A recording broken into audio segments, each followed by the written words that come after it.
Oi, tudo bem? Começamos agora o Conversando Evangelho, o estudo semanal segundo o Espiritismo, tradução Guilhom Ribeiro.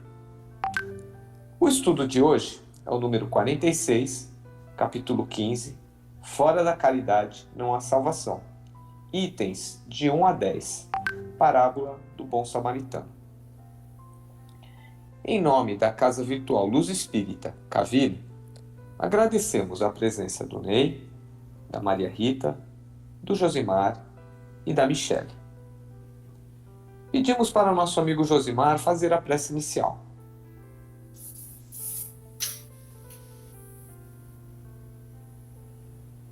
Boa noite, meus irmãos. Vamos mais uma vez agradecer a Jesus a sua permissão de nos encontrarmos e nos dedicarmos ao estudo dos seus ensinamentos. Agradecer também a presença de nossos irmãos de luz, nossos anjos da guarda, nossos mentores espirituais, que tanto torcem por nós, que nós possamos merecer a cada dia mais a atenção deles. Que nosso estudo possa trazer luz e paz a todos que aqui se encontram, tanto no lado material quanto no lado espiritual. Que nosso estudo leve além do conhecimento, leve consolo e paz a todos que necessitam. Que assim seja. Que assim seja. Bem, no estudo do capítulo, nós vemos que é citada a questão da vida eterna. E o que é a vida eterna? Pois bem, Clóvis, a vida eterna é uma vida sem fim, não limitada mais pelo tempo. As palavras do Cristo são de vida eterna, porque são verdadeiras. Atende às necessidades e aos anseios de todos, felizes e os infelizes, né? E que viveram e vivem e viverão ao longo das eras. Serão, ou será eterna, ou eterno, o seu código de moral, porque consagra as condições do bem que conduz o homem a seu destino eterno. É importante ficarmos atentos às palavras da vida eterna, tão úteis quanto necessário ao nosso aprimoramento moral. O conceito de vida eterna e de eternidade ainda é um tanto quanto complexo para o entendimento em decorrência do fato de que a nossa interpretação das coisas, sejam elas quais forem, é sempre baseada numa visão temporal e espacial. Todavia, a eternidade em si se perde no tempo, portanto, é necessária uma avaliação atemporal. Similarmente, o conceito de infinito se perde no próprio espaço, a tal ponto de se considerar que duas retas paralelas se encontram no infinito.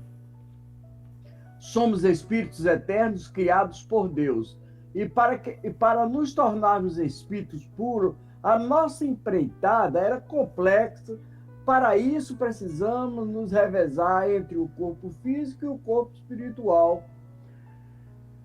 Por exemplo, no livro Nosso Lar, do espírito de André Luiz, psicografado por Chico Xavier, encontramos a descrição lá, vida no mundo espiritual.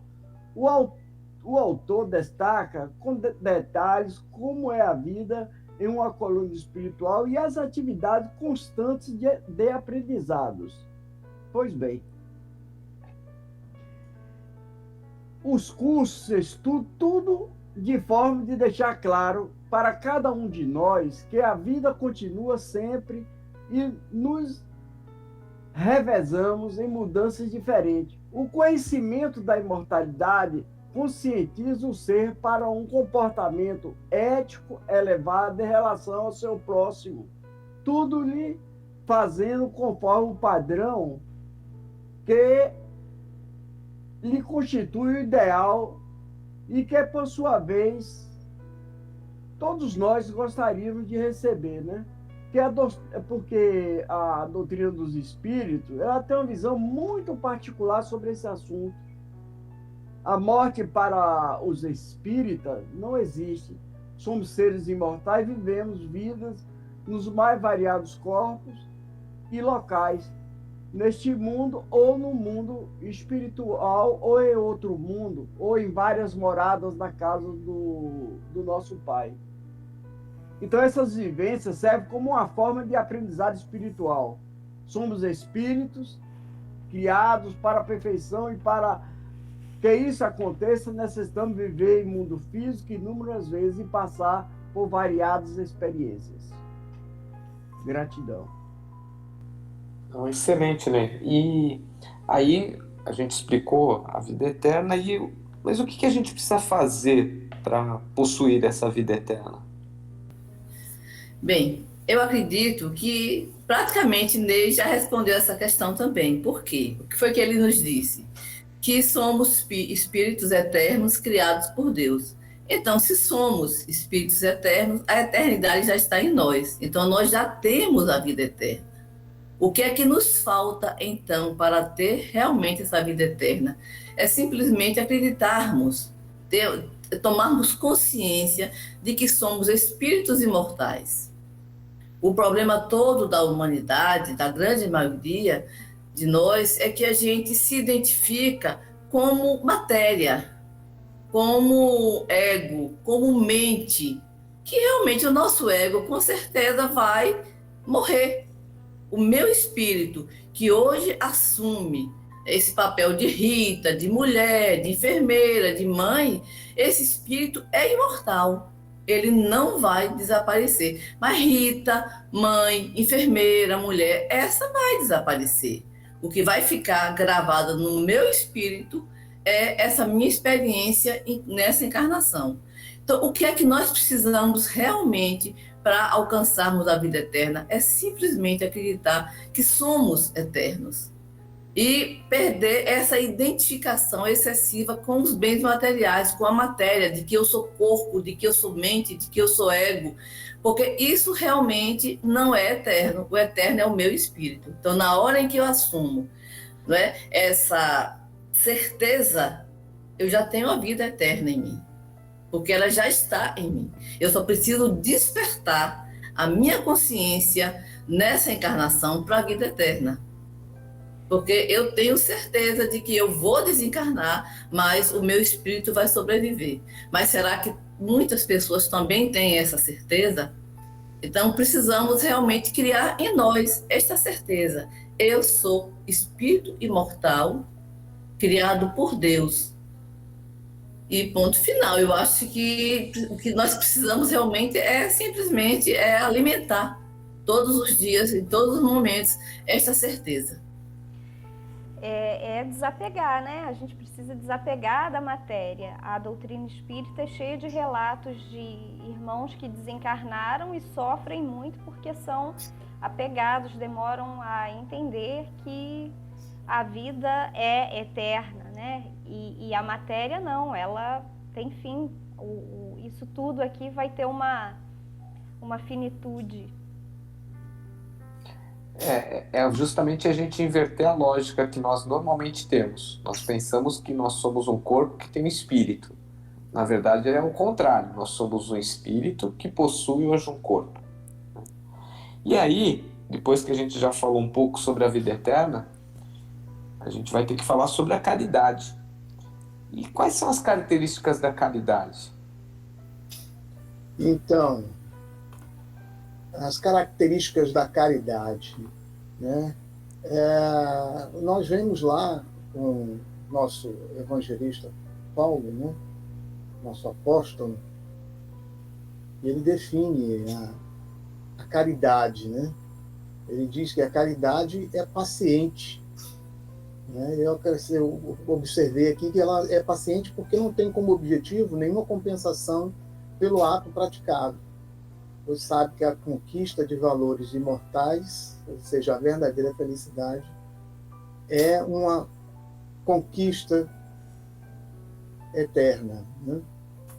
Ela é branda e benfazeja, porque ela é branda por não desejar chamar a atenção. Então, a prática da caridade, a verdadeira caridade é aquela que é feita no anonimato, né? E o desejo, a intenção dela é praticar o bem, seja a quem for. Ela diz também que a caridade não é injubilosa. Quer dizer com isso que ela traz uma grande satisfação, não orgulho, mas aquela sensação de realização, missão cumprida. Não é temerária nem precipitada. A prática da caridade não traz nenhum risco, pois não é imprudente. Não se enche de orgulho, né? Pois é humilde de coração. Essa é a verdadeira caridade, aquela caridade que ostenta não é a verdadeira caridade, porque ela termina colocando aquele que é beneficiado pela caridade em situação delicada, né? Então, não é desdenhosa, porque ela é desprovida desse sentimento de menosprezo, ela é praticada com amor e com dedicação, né?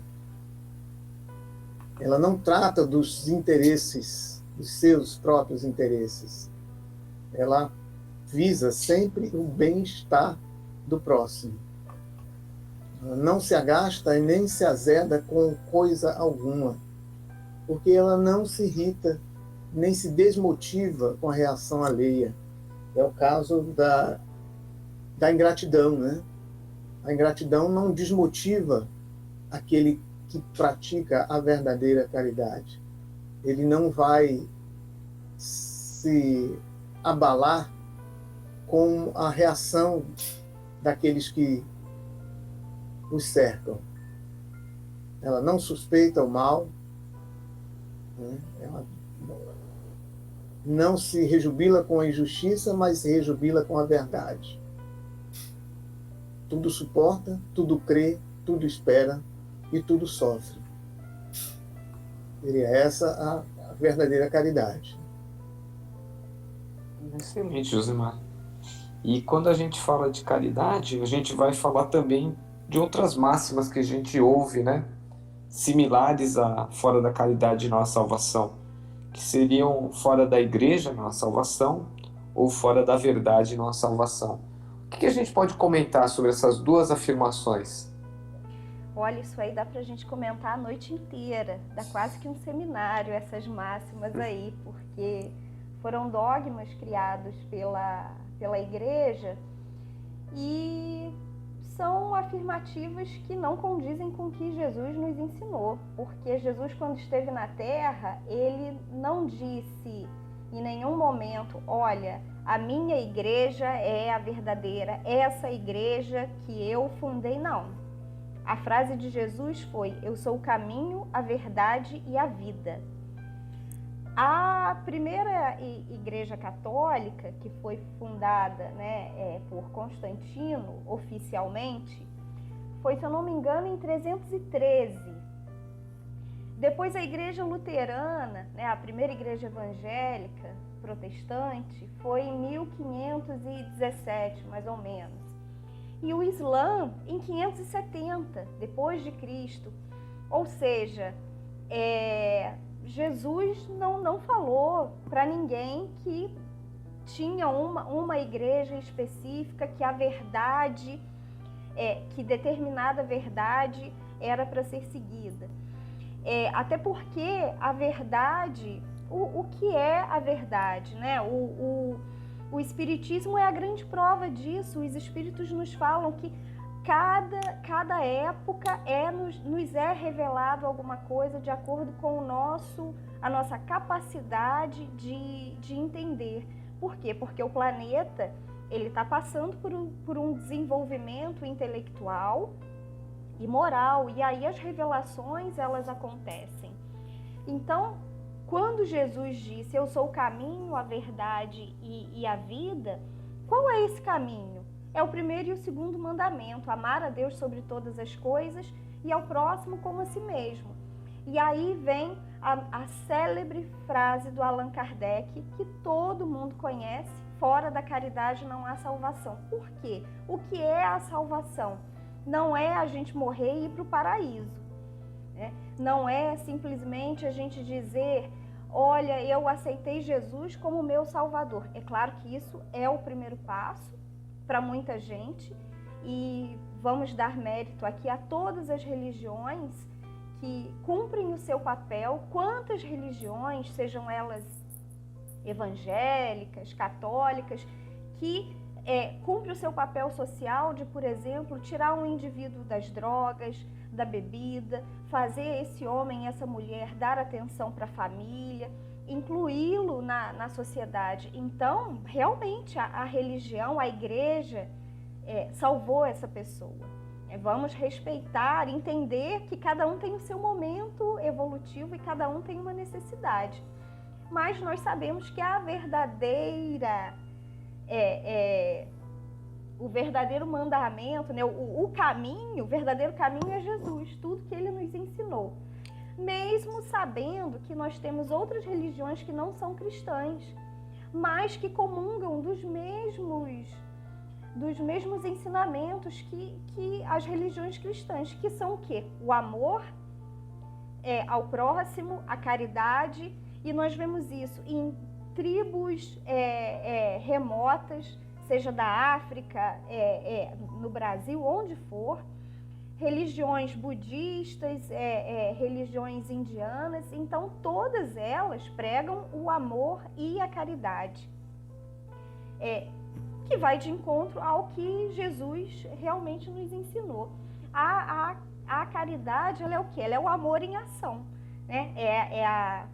Tudo aquilo que o Josimar falou, que é a benevolência, a indulgência e o perdão. E para finalizar, eu queria concluir com o que Emmanuel falou a respeito da salvação, né? Do que é a salvação para os espíritas. Salvação é libertação de compromisso, é regularização de débitos.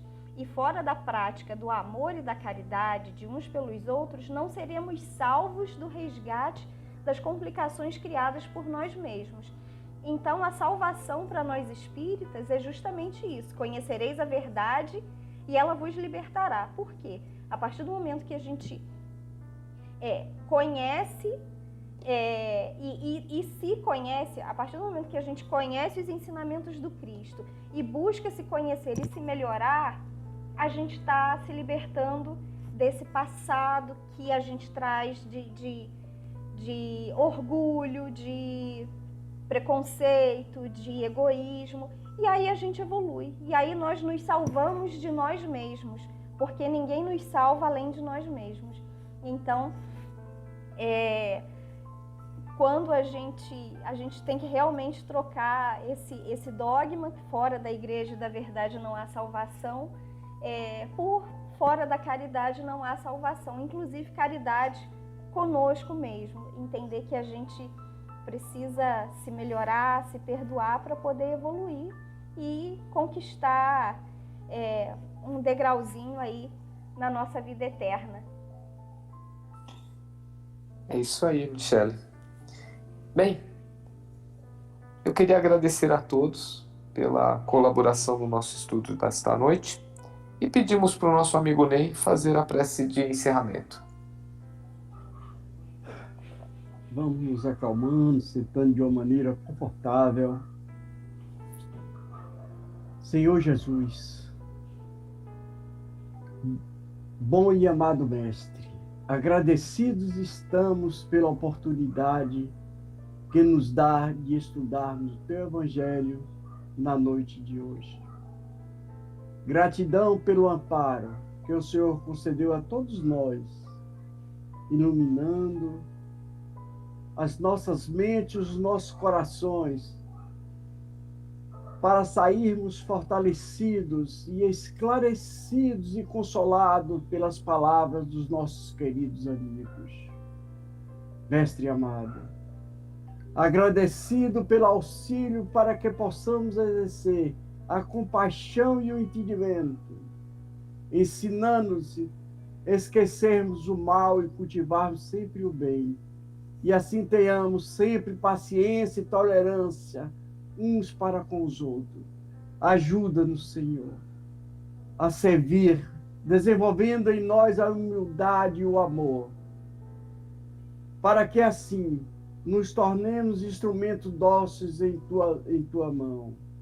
Querido Mestre, agradecemos a oportunidade do privilégio, do trabalho, do estudo edificante, e em teu nome, em nome da espiritualidade amiga, que coordena o nosso trabalho, mas acima de tudo, em nome de Deus, nosso Pai de amor, nosso guia para nossas vidas, que assim seja. Que assim seja. Tenham todos uma boa semana. E até o próximo estudo. Fiquem com Deus.